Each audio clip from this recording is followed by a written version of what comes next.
Hello friends, നമുക്കിന്ന് കണവ roast ഉണ്ടാക്കിയാലോ. കണവ കട്ട് ചെയ്ത് കഴുകി വൃത്തിയാക്കി എടുക്കുക.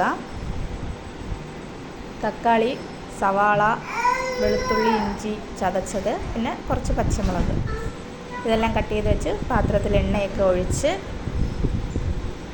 കടുക് പൊട്ടിച്ച് കറിവേപ്പിലയും കൂടെ ഇട്ട് ആദ്യം പച്ചമുളകും ഇഞ്ചിയും വെളുത്തുള്ളിയും കൂടെ ചതച്ചതൊക്കെ ഇട്ടൊന്ന് വറുത്തെടുത്ത് അതിലേക്ക് സവാള ചേർത്ത് കൊടുക്കുക.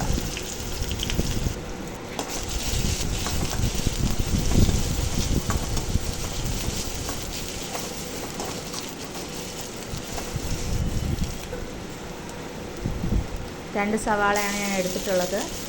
അത് ചെറുതായിട്ട് അരിഞ്ഞ് സവാള ചേർത്ത് കുറച്ച് ഉപ്പും കൂടെ ഇട്ട് നന്നായിട്ട് വഴറ്റിയെടുക്കുക.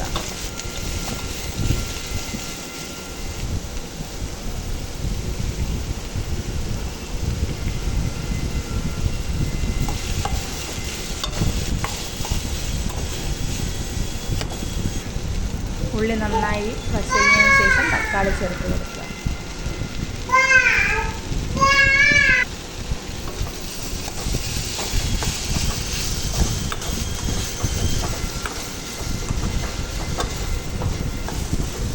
അതിനുശേഷം ഇനി പൊടികൾ ചേർത്ത് കൊടുക്കാം.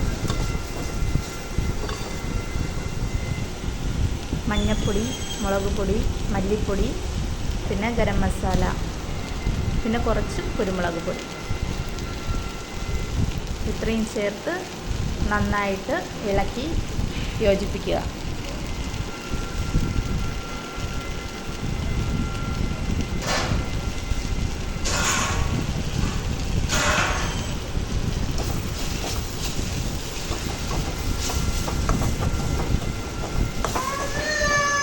അതിനുശേഷം കണവ അതിലേക്ക് ഇട്ട് അത് നന്നായിട്ട് ഒന്ന് മിക്സ് ചെയ്ത് അടച്ച് വെച്ചാണ് വേവിക്കുന്നത്. വെള്ളമൊന്നും ഒഴിക്കേണ്ട ആവശ്യമില്ല. നന്നായിട്ട് മിക്സ് ചെയ്ത് അടച്ച് വെച്ച് 10-15 മിനിറ്റ് ഒന്ന് വേവിച്ചെടുക്കുക.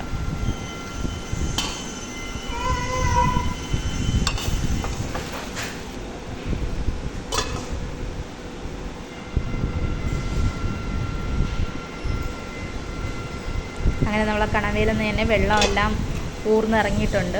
നമ്മൾ വെള്ളമൊന്നും ചേർത്തിട്ടില്ല. കുറച്ച് നേരം കൂടി ഒന്ന് നന്നായിട്ട് വേവിച്ചെടുത്താൽ മതി. ഇനി അതിലേക്ക് കുറച്ച് മല്ലിയില ചേർത്ത് കൊടുക്കുക. അങ്ങനെ നമ്മുടെ കണവ റോസ്റ്റ് റെഡിയായിട്ടുണ്ട്. വീഡിയോ ഇഷ്ടപ്പെട്ടാൽ ലൈക്ക് ചെയ്യാനും കമൻറ്റ് ചെയ്യാനും ഷെയർ ചെയ്യാനും കൂടെ സബ്സ്ക്രൈബ് ചെയ്യാനും മറക്കരുത്.